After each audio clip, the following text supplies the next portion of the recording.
మన తెలంగాణలో వరి అవసరం లేదు.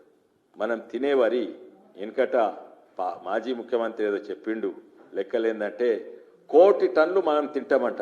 మనం 1 కోటి టన్నులు తినము. యావరేజ్గా ఒక మనిషి 72 కేజీలు తింటాడు ఈ ఏడాదికి. ఒక మనిషి అంటే యావరేజ్గా చిన్నపిల్లలు తక్కువ తింటారు, ముసలి తక్కువ తింటారు, లేబర్ పనిచేసేటోళ్ళు ఎక్కువ. యావరేజ్గా 72 కేజీలు. 4 కోట్ల జనాభా ఇంటూ 72 కేజీలు అంటే అవి 27-29 లక్షల టన్నులు అవుతుంది. అది బియ్యం అంటే అది బియ్యం తయారవుతుంది. ఎన్ని ఓట్లు కావాలి, కన్వర్షన్ రేషియో యాడ్ చేస్తే దాదాపు 45 లక్షల టన్నులు.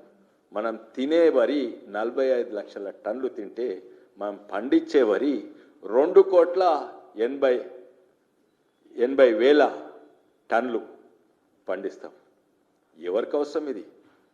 వరి లేక ఎవరైనా ఆకలితో చచ్చిపోతుండ్రా? భారతదేశంలో ఒక్కడు కూడా చచ్చిపోతుంది. ప్రతి రాష్ట్రంలో వరి ఎక్కువ ఉన్నది, ప్రతి రాష్ట్రంలో.